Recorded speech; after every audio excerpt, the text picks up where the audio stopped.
இங்க இருக்கக்கூடிய அனந்தலை மலை அப்படிங்கிறது வந்து இந்த குவாரிகளால உடைச்சு தூள் தூளாக்கப்பட்டு இன்னைக்கு தரைமட்டமாக்கப்பட்டிருக்குது. இதை கண்டிச்சு நாம் தமிழர் கட்சி சார்பா நாங்க பல முறை வந்து மாவட்ட ஆட்சியர்கிட்ட மனு கொடுத்துருக்கோம். கனிம வளத்துறை இது காதலே வாங்கிக்கிறது இல்லை.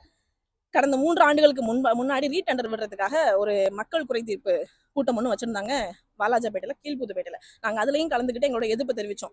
பல முறை நாங்க போராடி பார்த்துட்டோம். எங்களுடைய போராட்டத்துல தோல்விதான் இது வரைக்கும் அடைஞ்சிருக்கிறோம். இது வரைக்கும் அனந்தலை மலைக்குள்ள அனுமதிக்கப்பட்ட குவாரிகள் எத்தனை இயங்கிட்டு இருக்கு, அனுமதி இல்லாம குவாரிகள் எத்தனை இயங்கிட்டு இருக்கு, இந்த ஒரு கேள்விக்கு பதில் சொல்ல மாட்டேங்கிறாங்க. இந்த ஒரு கேள்விக்கு இத்தனை அனுமதிக்கப்பட்ட குவாரிகள் இருக்கு, இத்தனை அனுமதிக்கப்படாத குவாரிகள் இருக்குன்னு சொல்ல மாட்டேங்கிறாங்க. ஆமா, ஆர்டிஐ போட்டிருக்கோம், பல முறை போட்டிருக்கோம், மேல்முறையீடு செஞ்சிருக்கிறோம், பதில் இல்ல. அப்ப நீங்க ஒரு விஷயம் நல்லா தெரிஞ்சுக்கணும்னா, இங்க இருக்கக்கூடிய அமைச்சர் ஆர் காந்தி அவர் வந்து துணிநூல்துறை அமைச்சர் கிடையாது.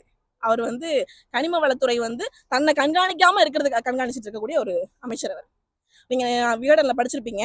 கனிம வளத்துறை அமைச்சர், கனிம வளத்துறை அலுவலகத்துல வந்து கேமராக்கள் பொருத்தி அவங்க இவரை வந்து கண்காணிக்காம இருக்கிறாங்களாங்கிறத கண்காணிச்சுட்டு இருக்கிறார். தொடர்ந்து அடக்குமுறை எங்களுக்கு. இங்க இருக்கக்கூடிய பெரும் குவாரிகள் எல்லாமே அவரோடதும். மாவட்ட ஆட்சியர், திமுக மாவட்ட ஆட்சியர், திமுக மாவட்ட செயலாளர் SM சுகுமாரோட இதுதான். அதிமுக சேர்ந்து இங்க இருக்கக்கூடிய மலை வளங்களையும் மண் வளங்களையும் தின்னு முடிச்சிட்டாங்க. இன்னைக்கு பாருங்க, நாங்க போராட வந்திருக்கிறோம். ரத்தத்தை பாருங்க, காவல்துறை அடக்குமுறை எங்களை பிடிச்சி இழுத்து தகாத வார்த்தையில பேசி போவான்னு ஒருமையில பேசி, இது என்ன இது? நாங்க எதுக்கு இங்க வந்திருக்கிறோம்?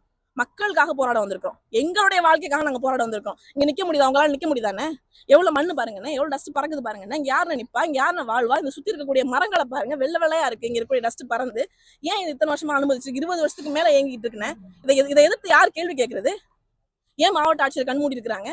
ஏன் இந்த மாவட்டத்தை சேர்ந்த அமைச்சர் கண் மூடிட்டு இருக்கிறாரு? கொள்ளையடிச்சிட்டு இருக்கிறாங்க. யாருன்னு இதை எடுத்து கேள்வி கேட்கறது? கேள்வி கேட்க வந்தா எங்களை இப்படி நடத்துறதா? இழுத்து மூடணும். குவாரிகள் அத்தனையுமே இழுத்து மூடணும்.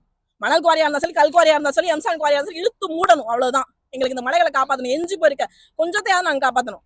அதுக்காக இப்ப என்ன பண்ணுங்க? நாங்க போராட்டம் இது நாங்க தொடர்ச்சியான எங்களோட போராட்டம்னா, இதுக்கு முன்னாடி இந்த மாதிரி நூற்றுக்கணக்கான போராட்டங்கள் நாங்க பண்ணிருக்கோம் பல்வேறு இடங்கள்ல.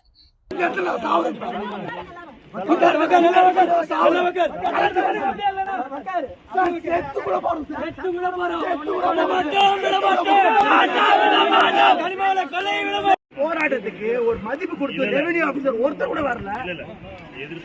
ரெவென்யூ ஆபீசர் ஒருத்தர் கூட வரல. மதிப்பு ரெவென்யூ ஆபீசர் ஒருத்தர் கூட வரல. ஒண்ணும் இல்ல. இப்ப நாங்க உட்காந்துருக்கோம் சார். இந்த இடத்துல அனுமதிக்கப்பட்ட குவாரி எத்தனை, அனுமதிக்கப்படாத குவாரி எத்தனை சொல்ல சொல்லுங்க. ஆளே வந்திருக்காங்க.